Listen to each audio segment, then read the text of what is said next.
we don't do this in July, but we'll be back in August, and Sheriff Wood will be with us.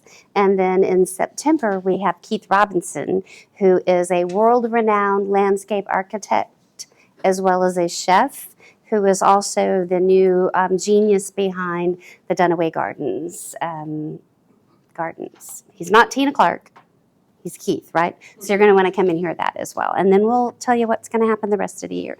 But today, we are so happy to have our dear friend, Dr. Brendan Kelly, to help us launch this series. He is, 3 years, April, 2 months ago. March.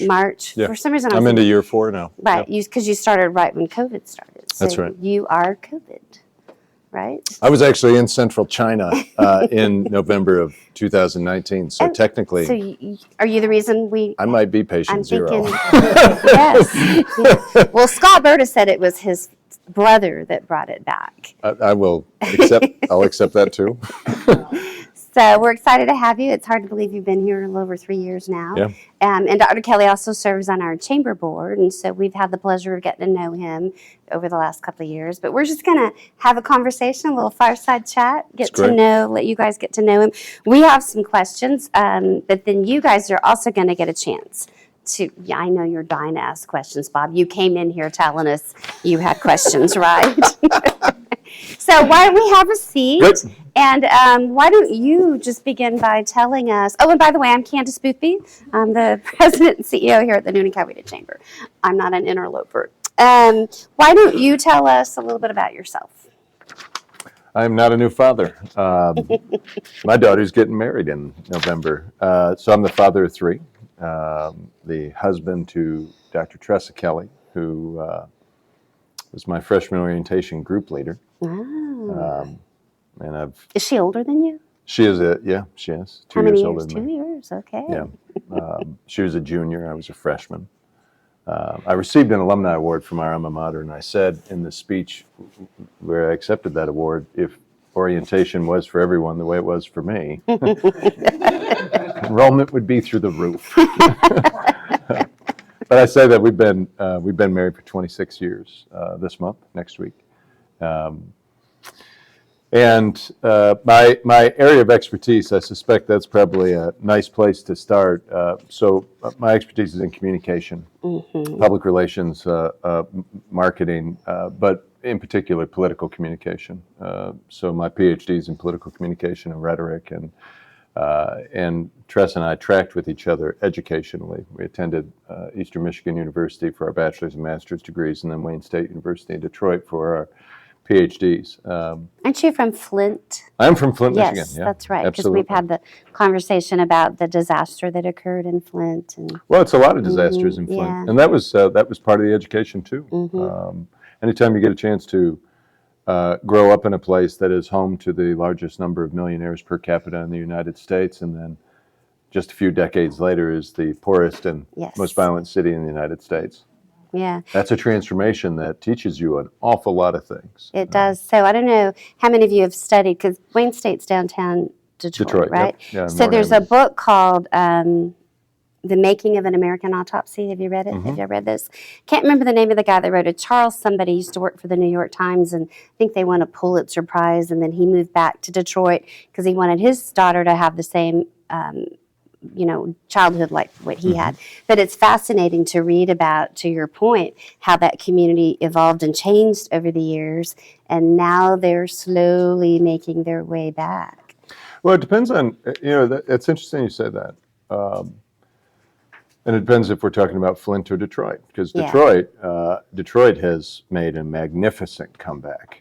Bear in mind, Michigan invested itself, along with the whole Midwest in the early 20th century, in a manufacturing economy where a huge migration from the South goes up to Michigan, Indiana, Ohio, Pennsylvania.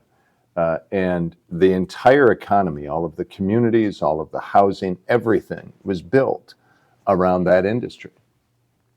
And then that industry changed. They decided to go where manufacturing was going to be cheaper, which is what manufacturing does at any point after the Industrial Revolution. That is that's been the shift in the economy, and it changed everything. And so that most of the time I was growing up, people kept talking about when General Motors is coming back, or they kept talking about when we're going to go back to this thing that was, or the way it will be when, and that it never happened because it was never Detroit was Americana for so many years. That's right. Yeah. Yeah.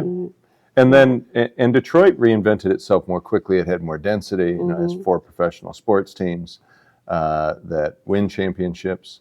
I note that compared to the professional sports teams that don't seem to win championships, it matters a lot for a city. I mean, look what the Braves winning the World Series did for Atlanta, just generally and attitudinally.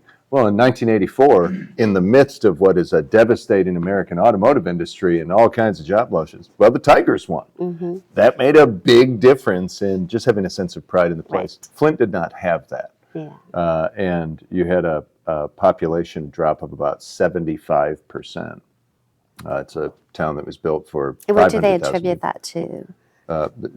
The loss of jobs. Lots of jobs, yeah. I mean, that's so growing up in that area and then moving to other places and being in higher education, I've served in a number of roles in academic affairs and otherwise. I was a professor for a long time and a speech and debate coach at the college level, and then went into administration, overseeing schools and the like. But this is my third presidency. Back up a moment then. So what made you choose that career path? That's a great question. So originally Tressa, my wife, was the biggest influence on that. And I say that because I was doing private sector work and really enjoyed that, and doing consulting and really enjoyed that. Well, I got an offer from a large advertising firm in Detroit to do strategic planning work on national accounts. I was really excited about this. And that same day, thereabouts, I got an offer from a university. And how old were you? Were you still in your 20s? Early 20s, yeah, early 20s. And I got an offer from a university to teach. I'd been teaching for a couple of years, but it wasn't a full-time faculty position. I was a full-time faculty position, and I would be the second in command of the one of the top 3 speech and debate programs in the country for at the university level. And that was a big part of us. I kind of left that out. Tressa was my freshman orientation group leader, but we were also on the same speech team. We were recruited to Eastern Michigan for competitive speech and debate. And you couldn't listen to him now and think that he came from that background, right? Depends on what I'm saying. So we traveled all over the country every weekend. I mean, we traveled about 20 weekends out of a 35-week academic year every year while we were in college. We knew more people at other universities than we did at our own. That was a great experience, and being invited to provide that same experience to students was an honor and privilege. It was also paying this much, and the other job paid this much. So they offered me the job, and I chuckled. Got back in the car. They were all off to nationals. We were just about to have our first child, who is getting married in the fall. And I got in the car, and she said, so what happened? I said, well, they offered me this job. And she said, what did you say? I said, I laughed. She said, why? I said, because do you know what this job pays? And she said, yeah. And I said, do you know what the other job pays? And she said, yeah. And I said, then why are we having this discussion? And she said, and I will never forget it, I think you should take that job. She said, I think you're going to be more satisfied with your life if you go and work with students. And man, that was just floored me. And I've had the chance to serve 5 universities since. Well, they always say you marry up. Oh, yeah. That's not. If you haven't had the chance to meet his wife, she's absolutely delightful. Yeah. The book that you guys collaborated on for the University of West Georgia. Yeah. You want to share a little bit about that? Sure. Yeah, we brought out a children's book on the origin story of the mascot, Wolfie, how Wolfie finds his howl, which was entirely produced in-house by all of our talents. It's a fantastic book, and you can buy the book or you can buy a customized version where your kid's name is in it, and I don't, like they become a character in it. It's addressed to them. Or you can have her come read it to you. Yeah, so she's done. So she and Wolfie go out and read to kids in a lot of K through 12 schools. Yeah. And over the last year, she has read in, I want to say 20 plus schools, 6 counties, 5,000 kids. And it's funny, you made the wolf earlier. She always shares that when she finishes that reading, because that's first graders. And you might go, well, why are you doing a children's book? You're a university president. The answer is because to get students to recognize what they have the capacity to be, and then to connect them to institutions where they feel comfortable becoming that, you got to start early. So we start in spaces that just make sense for those kids. We're also running, I think I have 500 or 600 kids on campus right now in a wide variety of different summer camps, because it's their university. We're a public institution. We want to serve everybody, create value for everybody. And that includes being the special day where we come out with the mascot and read this children's book. And at the end, she'll always say, do you know how to make a wolf? And the kids will go, no, I don't know how to make a wolf, except there's always one kid in there whose parent works for the University of West Georgia. And that kid just arrogantly will go, oh, I know how to make a wolf. No, I go to games. And just do it like this. And all the other kids look at him funny. And she said, well, and my wife's hearing impaired. So before she graduated from high school, she had almost completed a degree in American Sign Language. And she had severe hearing loss, so she wears hearing aids, but you would never know it. I mean, she was one of the top speakers in the country.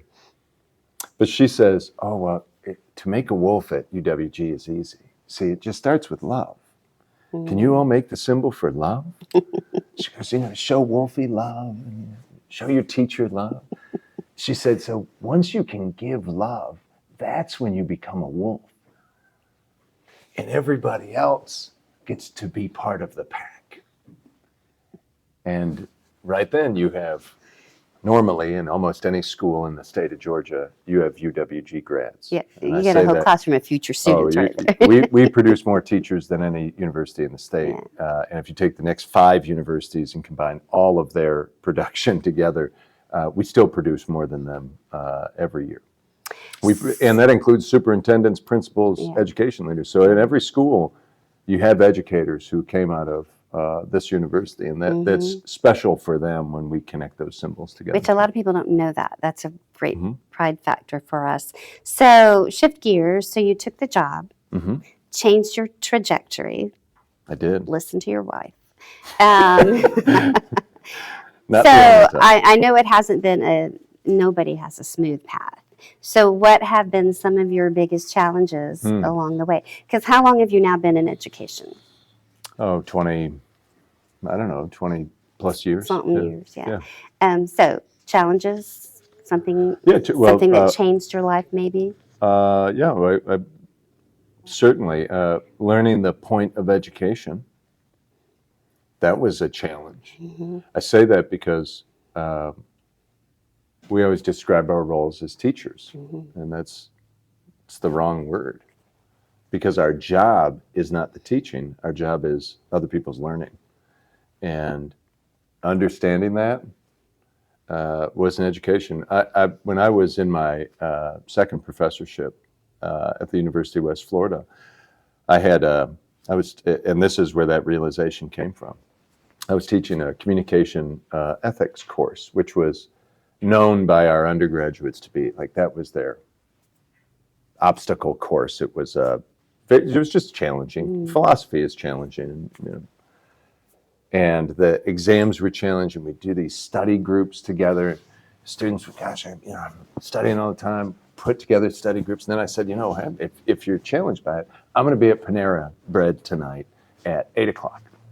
And if anybody who wants to come and talk this material through, I'll be there for it. Because they really loved the class, but they really didn't love, getting a D on an exam. They really loved the ideas, but they studied so hard and they still weren't performing. So I just kept pouring into, we're going to we're going to keep working harder. And we got to Panera, almost the entire class was there. And then we had people who, as we're talking this through, we had people who sitting drinking coffee, asking if they could pull up and just be part of the conversation. They didn't say anything. They just, enjoyed the conversation. And that's when it hit me. After we were done with the class, I looked at the number of students who had been successful and the number of students who hadn't. And I compared that because I knew exactly how hard everybody had worked. And they said it was the best class they had ever had in their university experience. And I went, oh, well, I must be a superstar because I'm offering the best class. But if that's true, then why are so many of you performing at a kind of a mediocre level, or in some cases, just barely getting past? Because if I'm so good, if you enjoy this so much, then why is it so painful for you? Did you ask them that question? I arrived at that conclusion, and then we talked through what am I not doing that I should be doing to make this an experience where you derive the results that you paid me to derive? Because that's what you did. You came and you purchased this university education, and I'm supposed to strengthen you and grow you, and I have to change how I'm doing it. So, gosh, I stopped lecturing. I changed everything about the way I was teaching to try to go and meet their needs and go and present it not in ways that I was comfortable. We stopped saying class time is this, and that's when you're going to do all of your learning. And we started designing things around how they needed to receive it. And sometimes different segments of the course needed to receive it differently. But at the end of the day, they were supposed to learn it. And I started adapting that into graduate school. And that was a tough lesson because there's a lot of ego shedding. And you have to understand that you're the one who is the source of change. It's not them, it's you. So you know what it makes me think of? So because you do have a background in public relations, and I only understand that because I'm also accredited in public relations, two-way communication. Had you not had that background, do you think you could have figured that out in the way that you did where you were customizing experiences? Yeah, harder lesson. Yeah, I probably could have gotten there, but it'd be a harder lesson, as it is for many of my colleagues, because they do not come from that speaker audience background. So have you been able to teach that to other faculty members? We've been able to teach it. It's a very interesting word. I have been able to share it down their throats. Okay. So in my first presidency in South Carolina, I learned quickly that that's not how university faculty were never going to receive that from me as a president. Right. When I was a director of a school, or maybe, but it wasn't going to happen from my current position. And education in America has changed dramatically because now students come in and go, they don't say you're supposed to teach me. They go, you are responsible in part for my learning. Now they also understand that they are responsible for their learning, but that's a different consumer mindset. They're just not going to receive anything the way we give it. They're going to receive it in ways that have them in mind first, right? All of you are running private businesses. You don't have any customers come in and just, except for the garbage piece. That could be, but we all have to design those services around the way people want to receive them, not the way we want to. So when I say share it down their throats, it's hard to take a workforce of 2,000 and take their mindset and say, we're looking at it through the wrong lens. And now we have to go and do the work differently. And this is going to make you really uncomfortable because you're going to have to question basically everything that you've done in your career. And some of you are, and I only share this because I've shared it many times with my colleagues. And some of you are going to go, I don't want to do this work anymore. And that's okay. Because if you don't want to do the work anymore, nobody wants to do it with you. Right. And you won't see the results. You won't see the results. More importantly, the students we're in service to won't see the results. Exactly. And that probably the hardest thing that we've had to deal with, that I've had to deal with in my career, is the total transformation of higher education in America. And with COVID, that just accelerated some kind of long-standing transformations that were just underneath the skin. Okay, so that kind of takes us to the next question, because what you've just described is a leadership model with what you had to learn and then how you had to internalize and then adapt that. So talk about some of your leadership struggles along the way, and how have you perhaps changed your leadership style over the years?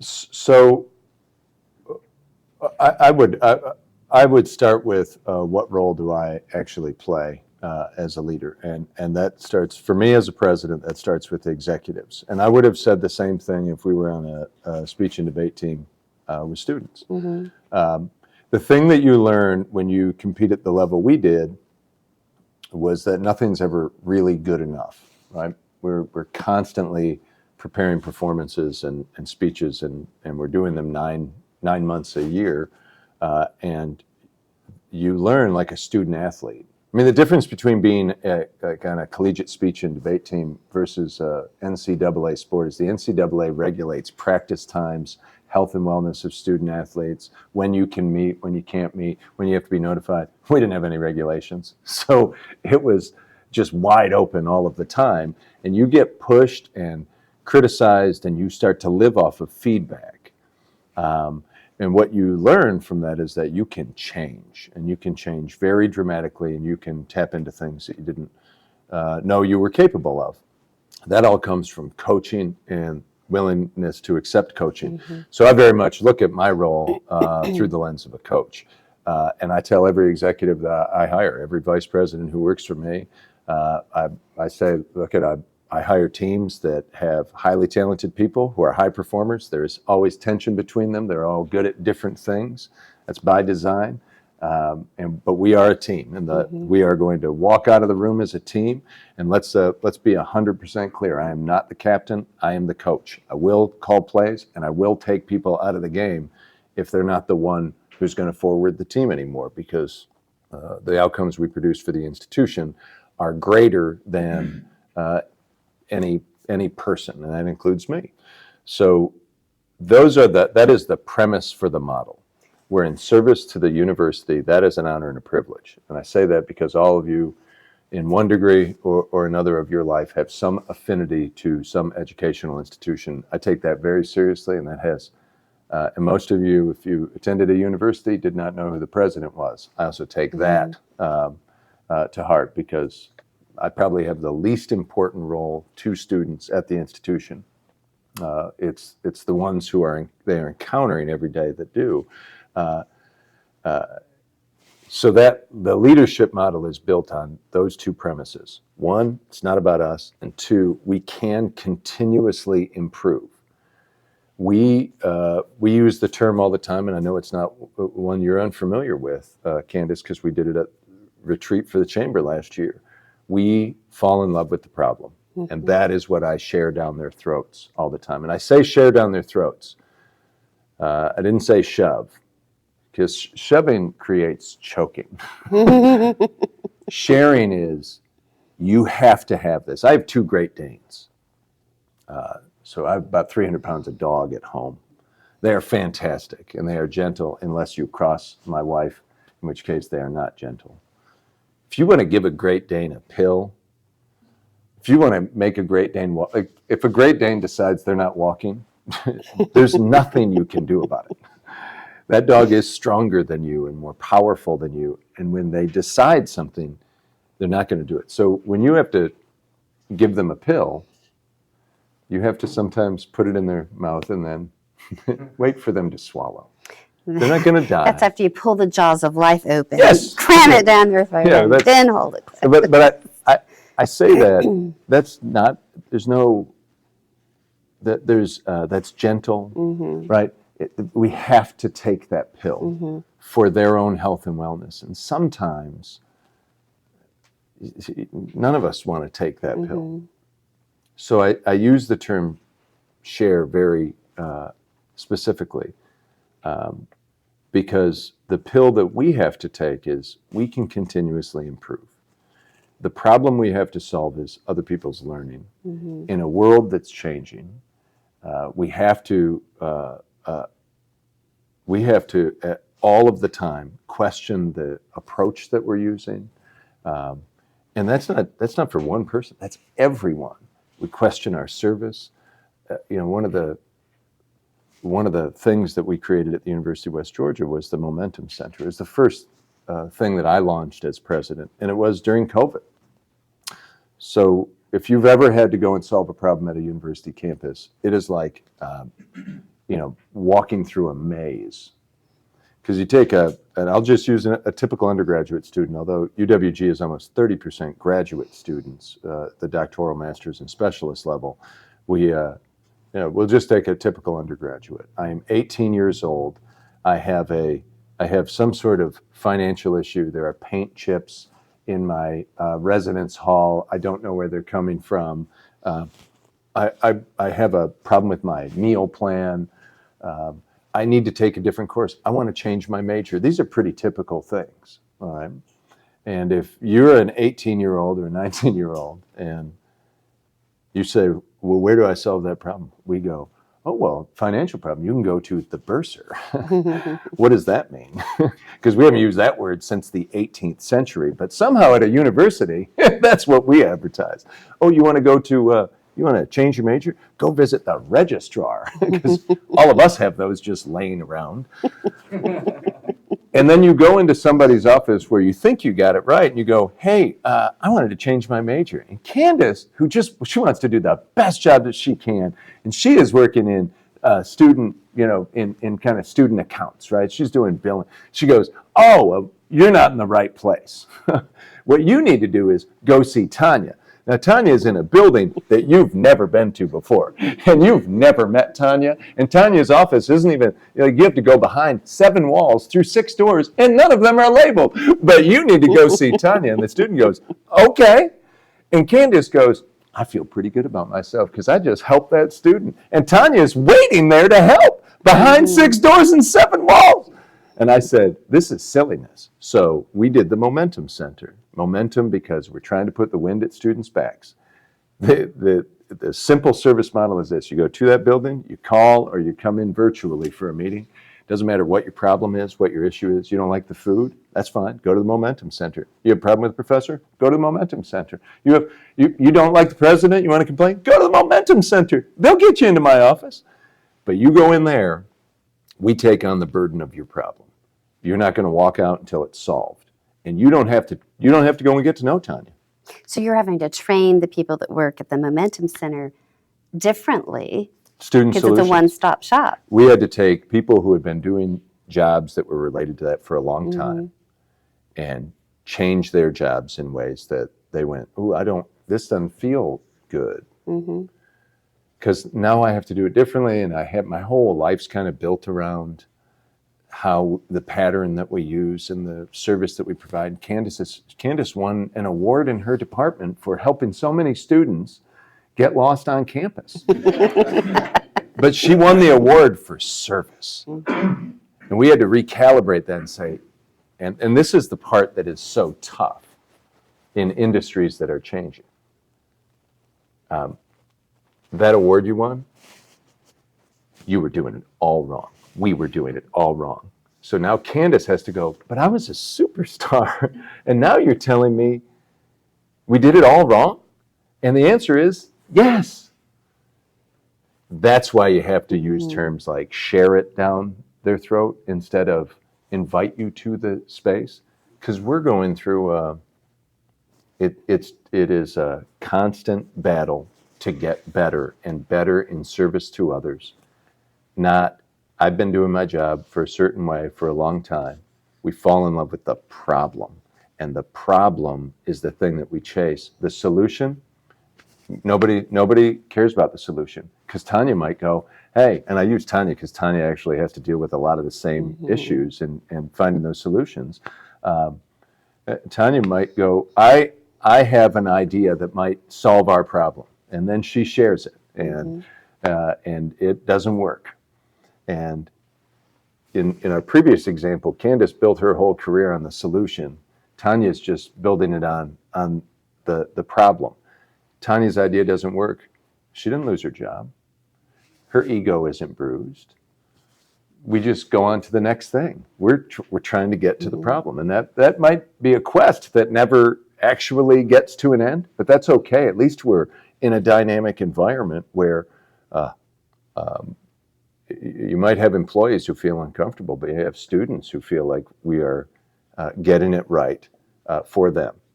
So you celebrate along the way. When Celebrate you hit the along the way. milestones. So you talked about coaching is your leadership style. Would that be correct?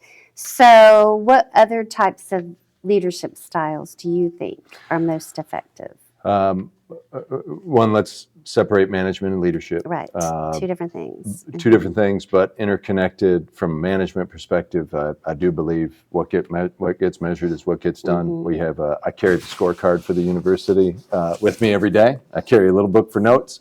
These are the things that run the economy of the University of West Georgia. Every dean has this scorecard. We update it on a quarterly basis because they're lag metrics. And then we have performance indicators or lead metrics that work along the way to run our system. So the management pieces, that scaffolding matters. From a leadership perspective, communication is probably the key for me. And that is the attributes of human communication that we studied for a long time. It's trying to be a generous listener, trying to be an emotionally intelligent person who understands that the most important thing in anybody's life is not the thing that's happening at work or school. It's actually the other stuff, the other dimensions of our life. I don't have an employee at the university who doesn't feel like their family is and their family situation is more important than their work. Now, I say that because that's where I'm leading from. That doesn't mean that at every corner of the university we've gotten that part right. But when we don't, we go and correct the manager, the supervisor, and try to get them to be a better leader and a more empathetic leader. Life is hard, and we sell a product that is hard. Like going to university is hard. So empathy is a big part of that. But then I would also suggest that a big part of my leadership is based on we also have to know our role and know when to play it. I do not believe that the university president is the class president. I do believe that we're supposed to go out and get results for the communities we're in service to, the economy we're in service to, and most importantly, the students we're in service to. And that takes strength, and it does differentiate who is a discusser, contributing to the conversation, and who is a decider and has to take responsibility for the actions that we take. So that there is a, kind of coupled with empathy and communication and transparency and the like, should be, in my view, strength and courage. So what keeps you up at night?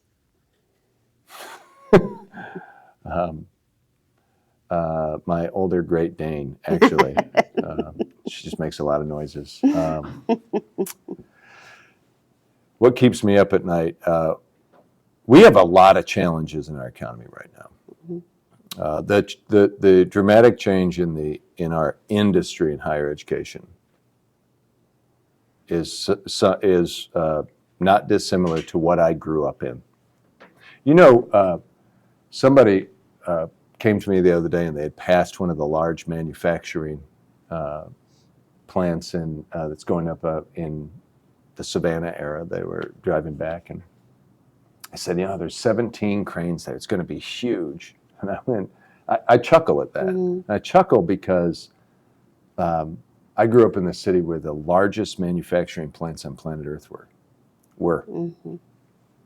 And now one of them is an abandoned building in the 8 square miles of Buick City that was all interconnected. It was one manufacturing facility, is a brownfield.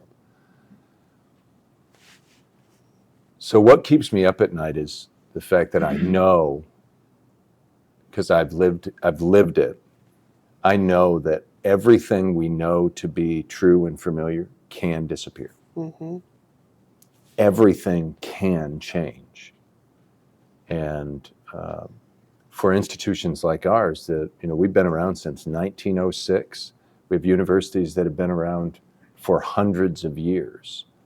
And they have shaped human existence from a knowledge creation, innovation perspective. Finding the next chapter in that stream of institutional existence, the role we're supposed to play in the 21st century on planet Earth, is what keeps me up at night, because that is the situation we're in right now. We do have institutions that have closed in the last few years. We will have more institutions that close. The University of Akron, we used to compete at the University of Akron, so I'm well familiar with that institution. And they went through this period in the 90s and early 2000s where they had a person in my position who had a vision for the university, and they did a lot of building. I think they put $500 million of new facilities on campus. And now they're leasing some of that space out to tenants on a university campus because they don't know what to do with the buildings that they built. And we're not in that situation in the state of Georgia. Our population is going up. The enrollment in the university system of Georgia, the technical college system, is down and has progressively gone down over the last few years. We're in a robust state with a robust economy. When you come from a state that has had a 15% population loss because everybody decided to move to Georgia, and that's exactly what's happened in Michigan and Ohio and Indiana and the like, those are challenges that are existential. So I worry about the existential pieces. So I have a two-part question, which was not on the list of questions that I Great. sent you, but I know that he can be adaptable. So define for you, what does dream big mean? Dream big. So I'll give you the lens that I see it through. I went to the University of West Florida. I was hired as their director of forensics and a communication professor. My friend Eddie Myers had just died. He was in that role. He had just died unexpectedly of an illness. And that position came open, and they called me, and all of a sudden, we're moving to Florida, even though we had promised ourselves we would never move to Florida because it was too hot. Mm-hmm. And it's still too hot. And the minute I opened the door there on July 22nd in 2004, and that wave of heat and humidity hit me, I have made an enormous mistake. But we went there, and there were no students on the team. There was no culture around speech and debate. Right? I had just been hired for this job, and there was nothing to work with. I was given an office. There's no space. There's barely a budget. There is nothing. And 4 years later, we were one of the top 20 teams in the United States with students who had never competed in competitive speech and debate in their lives. All because we set a vision of what we could do, and then we had to have them reimagine what they could do and then just give them the tools. So when that occurred, and what I just described to you, we might as well have, five of us got together, and then 4 years later, we won the NCAA championship in basketball, right? I mean, it was a ridiculously big goal, not to everybody else, but when you understand the mechanics, that was big. And I went, well, if we can take dust and make it into one of the top things in the country, then if you give a pool of resources that are underperforming, that aren't living up to what they could do, then we're going to go and light that on fire. And from my vantage point, universities are so complicated and sophisticated. There's so much there to work with. Dream big is not being competitor focused. Dream big is we're going to invent a vision that has nothing to do with anybody else.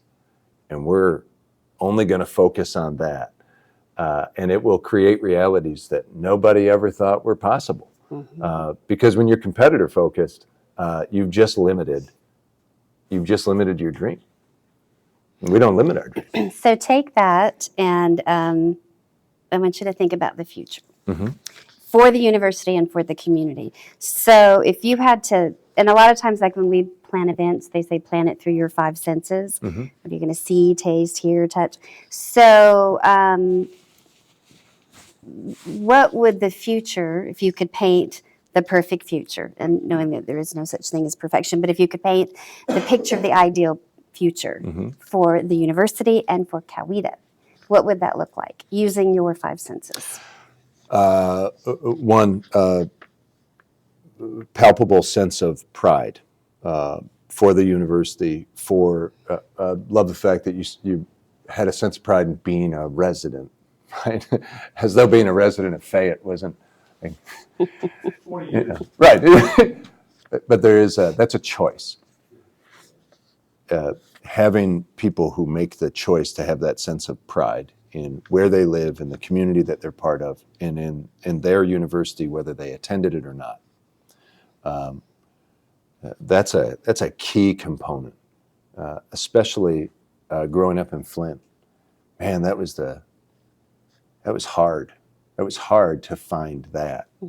In 82, 83, 84, the Flint had this community out of the Chamber of Commerce campaign called, Flint, the spark will surprise you. And in that same year, they're pushing this sense of pride. We opened a Six Flags park in downtown Flint called Auto World. It closed 6 months later. A Six Flags park, all indoor, called the Auto World, that closed 6 months later. I say that because that choice of having pride makes things better. Yeah. You can't just will them. You have to choose to be prideful. You go to meet an Auburn University grad. You see 2 Auburn University grads, they start saying War Eagle right away. They haven't won anything in years. They don't care. They love Auburn. They love the university. They love being part of it.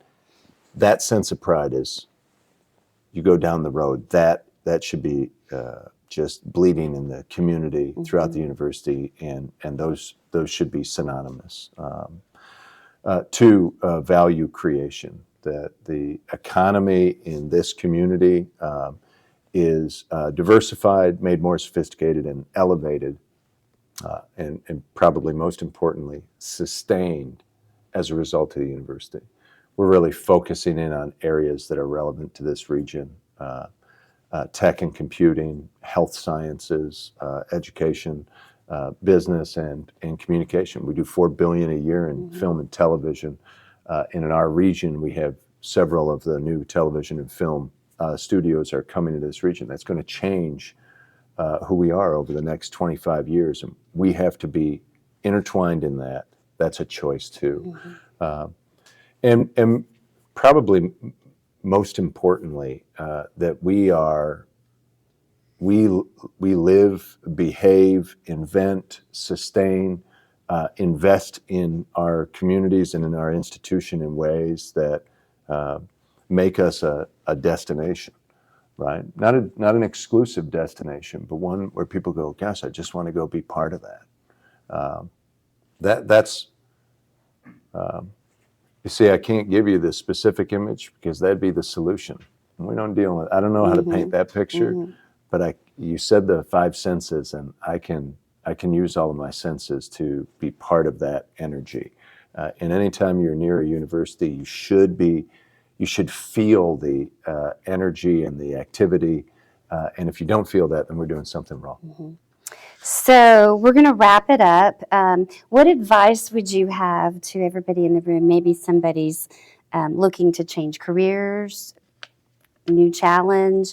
What advice would you have to people just how to tackle whatever their future is? It's interesting you say that. I just saw a news story on a guy who owned a auto mechanic. He owned a mechanic shop for 15 years and then went to medical school and became a doctor. I found that incredibly impressive. Yeah. Mm-hmm. I say that because if you're looking to change careers, that is possible. It takes very little time to be transformed. It's interesting. We bring people in for undergraduate degrees, master's degrees. I was with a couple hundred parents and new students who were coming in for orientation yesterday, and I said, you're going to leave this place as a scientist or an accountant or a nurse. I told them a story. I said I was sitting and having dinner with a group of students, and one of the young women I was with said, I said, what happens after graduation? She said, I'm going to PT school. Really want to be a physical therapist. And it's great, so I'm going to PT school. And I went, that's great. She's really advanced chemistry major. It's really successful in biology, anatomy, physiology. I said, why don't you go to medical school? We're just having casual dinner conversation. She just stares at me for 30 seconds. And I said, did I offend you? She said, nobody has ever said that to me. I said, well, she said, nobody has ever said, I could go to medical school. I don't know what to do with that right now. She just Good thing you're a coach. Yeah, she just finished her third year of medical school. Mm-hmm. That doesn't have to be a person in their 20s. Sometimes you're a person in your 40s who goes, you know what?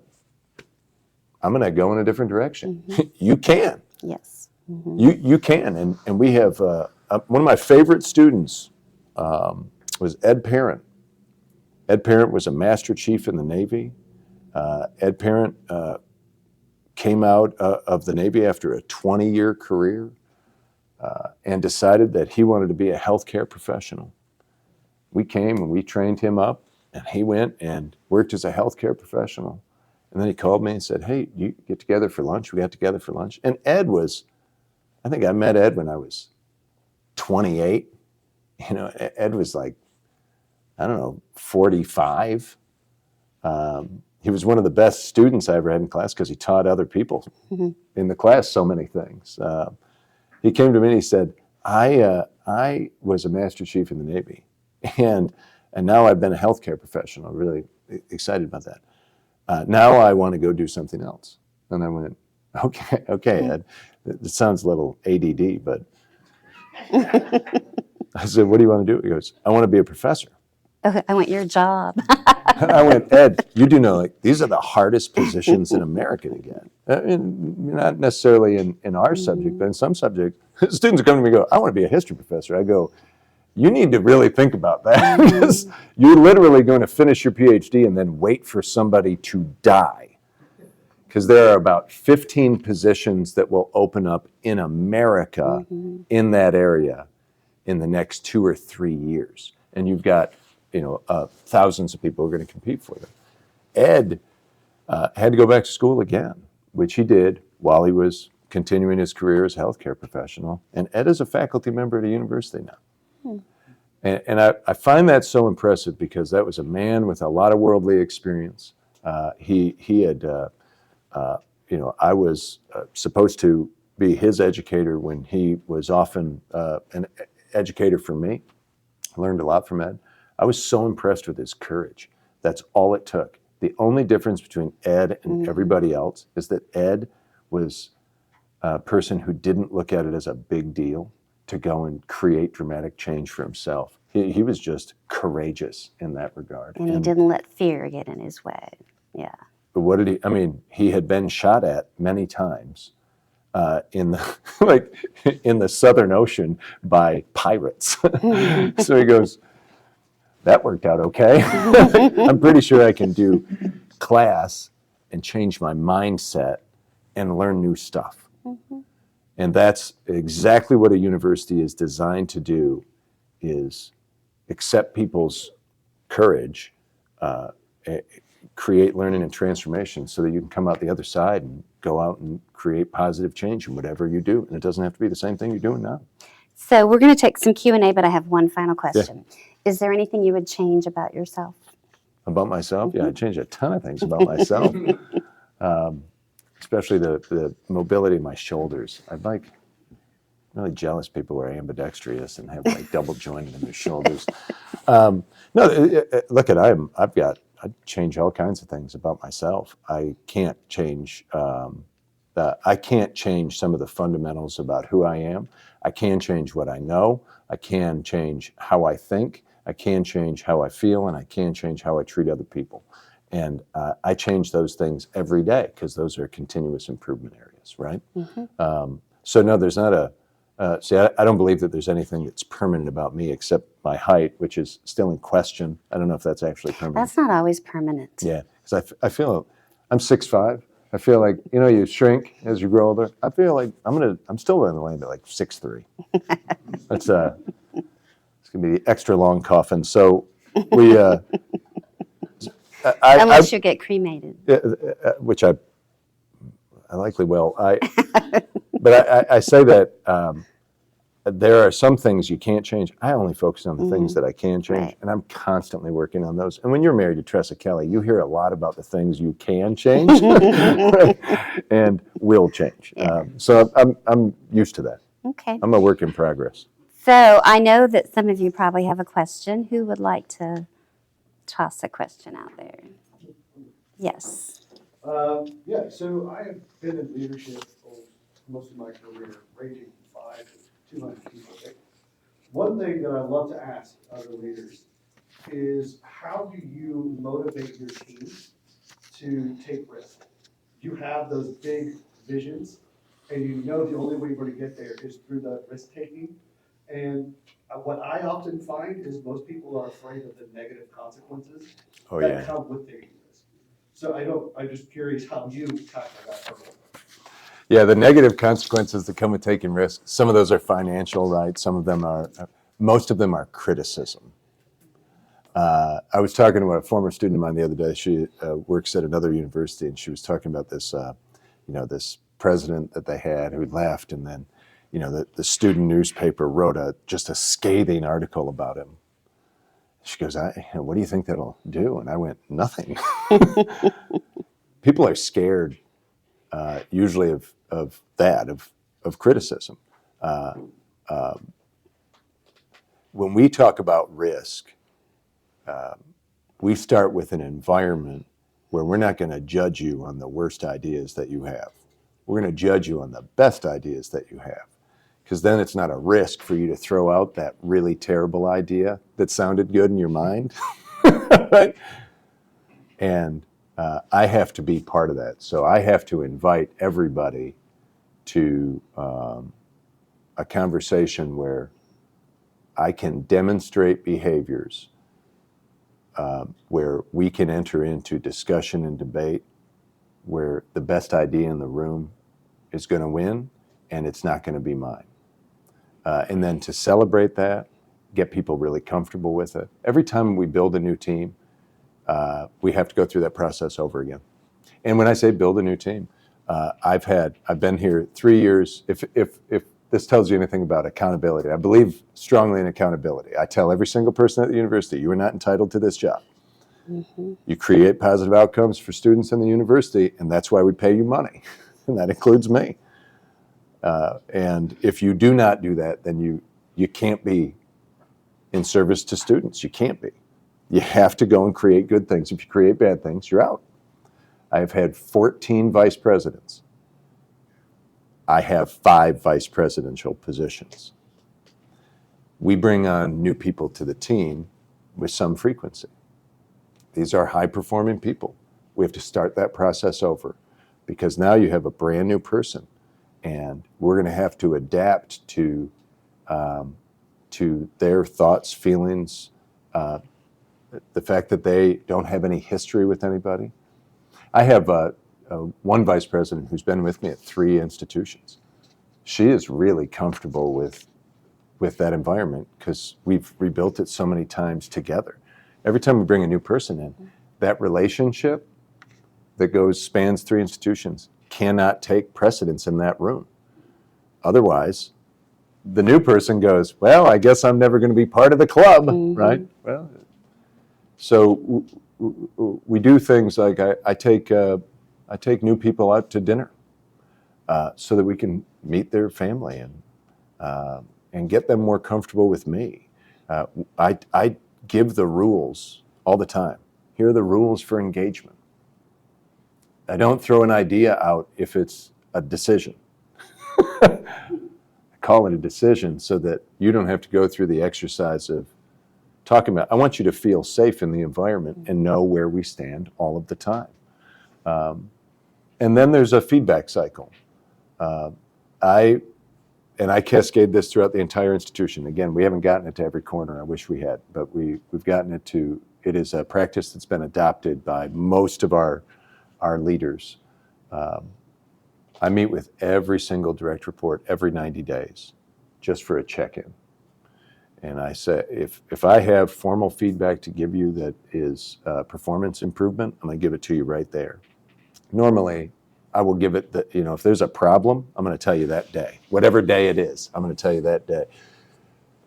And when there is performance feedback that's really positive, we're going to take the time for that. But we also reserve time in that 90-day check-in for them to give feedback.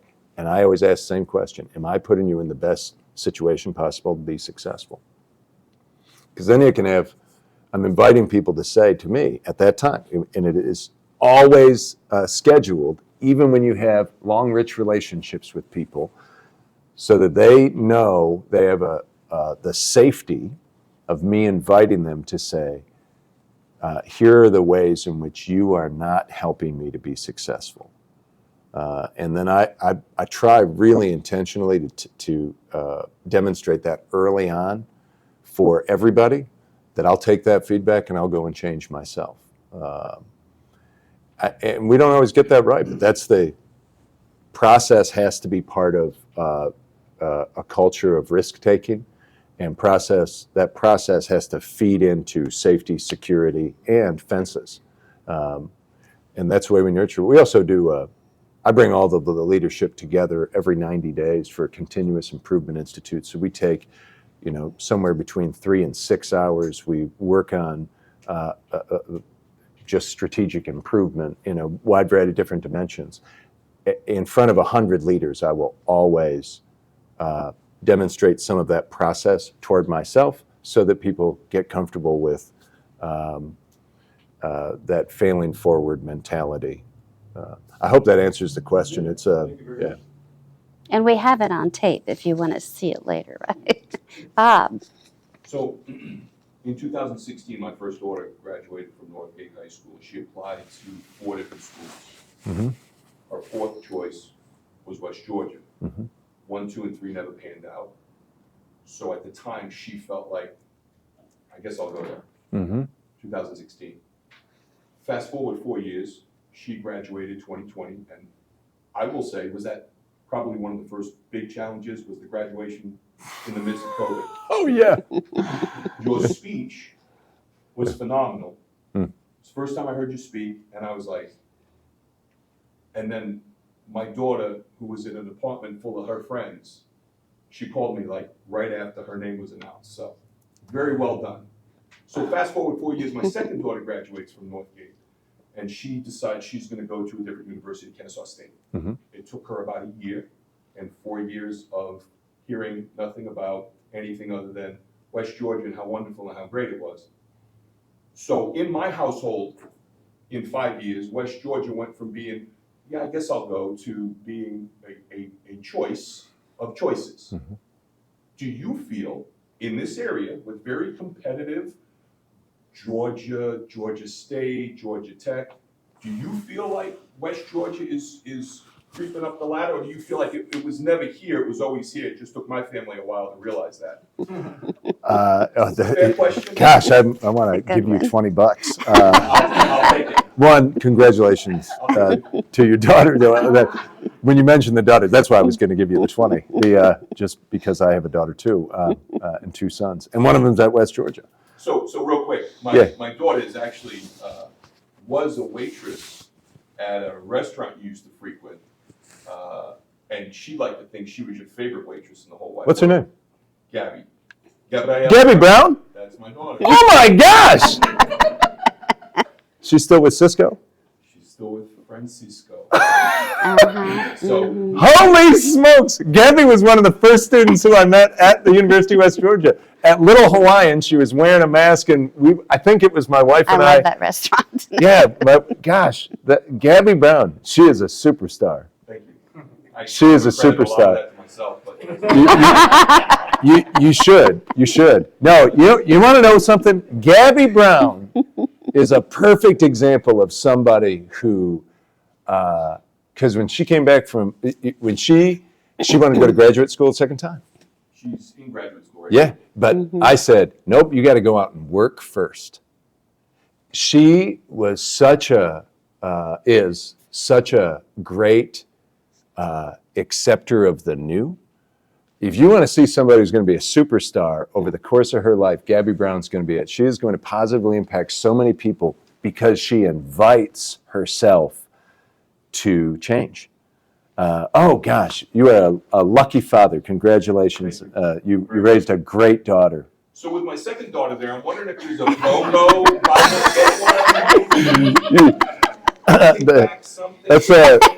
That's not the way. I will take some special interest. I can help. We can talk. You know what I'm saying? Yeah. So in my household, I don't know if the whole area felt that way, but to me, West Georgia is becoming a voice to be reckoned with. A school that's a choice school as opposed to I guess I'll go there if I have to. Yeah, Gabby came out of an era of student who would always talk about West Georgia the same way. She would say, I did not intend to come here. I kind of landed here, but I'm so glad that I did because this was a fantastic experience. So I funneled that, gosh, and think back to that commencement too. We were having a conversation about this. This is the strategic plan. I carry the card because this is what we work on every day, right? I'm a big believer in figure out where you want to land and then don't blink. So I've done strategic plans at other universities. It's not my first presidency, but this was interesting because out of Gabby and so many other students where I heard the exact same narrative, we put a commitment statement in to that strategic plan. And that is that we are dedicating ourselves to curating a first choice university. And I use first choice because I never heard it from students. And I said, and not every employee thought I was a lovely person when I said this. Our success is going to be marked by them choosing us. That's what first choice is. And I explain it the same way all of the time. I meet with every new employee at the university at orientation every month. Wherever I am in the world, I meet with all new employees. I don't care whether you're a custodian or a vice president, I'm at orientation to talk to you about first choice. I don't really care what your job is. My job is to curate a first choice university at the University of West Georgia. That's it. I do that through my role as president. You're going to do it through whatever your respective role is. We only talk about ourselves in terms of first choice. And I share with every employee the same thing. I've been married for 26 years. I said, when I wake up in the morning, Tressa Kelly has to choose whether she's going to be in love with me or not, right? So I'm going to go and do the things that will encourage her to make that choice again, because it's a choice every day. I don't go, oh, we've been married 20 years, now I can just stop trying, because once you get enough time in, because I can't stand organizations, employees, people in your life who just stop trying because they go, well, I guess I have enough time in. It never helped anybody. So first choice is something that we chase after every day. It's the details. And I love, Gabby Brown was, I was spending time mentoring her while we were doing that plan. Man, when I hear somebody who loves the institution but didn't love the route in, because then I go, well, is Gabby Brown going to go out into the world and, make a wolf? Or is she going to adopt the identity of the place she went to graduate school? Is she going to have a sense of pride in being part of communities that are impacted by the University of West Georgia and say, hey, I'm part of that, or not? And that is so first choice is something that we challenge ourselves with constantly. And that's where the Momentum Center comes. When I hear my executive assistant, Tina Bennett, her daughter just graduated from college, but her son chose to become a student at the University of West Georgia. Her daughter graduated from another university. She started there before I became president, so I told Tina it's fine. But he chose to come to UWG. He had options. He chose to come to UWG. And Tina and I were chatting, and she said, I'm having a problem just paying his bill. There's all these screens. Whatever the question that she had was, we walked out of my office. We walked right over to the Momentum Center. I brought out all of the staff, and I said, we're going to use the Momentum Center today. This is your test case. And I test those services all the time. We have a secret shopper program that goes around. We have students who go around, go to athletic events, go to the bookstore, go into some restaurant, and then they go and write a report and give us all of the feedback. And they tell us, Billy was clean and he had his name tag on, but he wasn't that nice to me. And I feel like if I'm going to check out and spend money somewhere, like you should say, hey, how you doing? You having a good day? So we go over to Billy and we go, Billy, next time somebody comes to the register, you go, hey, you having a good day? Good. Hey, those are great shoes. Love your shoes. Because that person's going to walk away going, I want another compliment. I'm coming back tomorrow. I walked her over to the Momentum Center. I said, Tina's having a problem paying this bill. And Ashley Pollard, who's the director, goes, oh, we're on that. And it was a group activity. How do we help? Because it's not a student. This is a parent who's coming in with a problem. An hour later, I got a report from Ashley, and Dr. Pollard said, this is a user error situation, right? So we had the right things in place. Tina didn't know how to use them. She's served 7 presidents at UWG, so I'm a little surprised she didn't know how to use something. But that was the case. She had never been a consumer. She said, here are the 2 areas where we can change our systems to make it easier to interpret for anybody. So I'm glad Tina came in. And I asked Tina after I got that, I said, so did I hear it was your error? And she said, yeah, it was. I said, you feel okay about that? And she goes, oh yeah, like they were incredibly helpful and never made me feel like it was my error. Yeah, I was wondering about that. That was the key piece. You don't do anything wrong. And when I talk to your daughter, those are the little details that I heard in the experience. I'm never going to make a student feel like they did something wrong when they're in an educational journey. We're just here to help, right? Glad I got a chance to meet you. That's fantastic. So we are out of time, but I know you're going to hang around for Sure. a little bit, right? Because you have a 2:00 meeting. I do. Yes. With you. Yes. So I know some of you may have questions. How many of y'all are popping over to Lindsay's for their 75th anniversary this afternoon? If you're not, I would remind you to do that. Right downtown, they're celebrating 75 years. But I wanted to say thank you. I think you did an outstanding job launching our series. But to your last point about being the best that you can be and being the choice and not getting comfortable, your trusted example, I think that applies to communities. So if you've seen the card that you got in the mail a few months ago with the buffalo on it, do you remember that? Before you leave, Colleen, do you mind? Would you grab some buffalo cards off of the front desk? We want you to put August 30th on your calendar for the day. We want you to come spend the day with us at the Noonan Center. You'll get to hear from this man again during lunch. But we're going to focus as a community and talk about what does it take to be a change agent? How do you not fall asleep at the wheel and get comfortable and always know that you constantly have improvement to make? This is not a one-off. We will always do this summit every year. This year we're starting out with storytelling. So if you like to hear good stories, you're going to enjoy this because we're bringing people in from other communities around the state to talk about their community and what they went through as a fast growth community. You're going to hear from a lot of interesting people. And from that, we hope that you'll get motivated and you'll want to be a part of the process because there will be much more work to be done after that. In our board meeting today, we have our chamber board meeting in a little bit. We are going to learn about something called the Coweta Way, and it's a culture that we want to develop or take what we have now and make it more defined. And then we also have two of our board members, Jonathan Watkins, who's the CEO over at the City of Hope Hospital, and Pat Finneran, who's he's now a consultant, but he used to be a president of one of the divisions with Boeing. And they are collaborating with us on a process to work with our government and our business community collectively to take us back through a community visioning process, which we haven't done to that scope and level since 1998. So all of this comes together to help us understand, to your point, we always have to be out there driving the engine and not taking a nap or getting comfortable. And it's the important part is you guys. You guys are a part of that, and you help define that. So Colleen's got the cards. If you don't have one, if you don't have it on your calendar, please put it there. Go ahead and go online and make your reservations.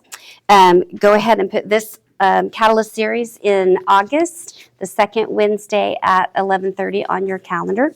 And with that, I will say thank you for being a part of this, and we shall see you over at Lindsay's. It's good.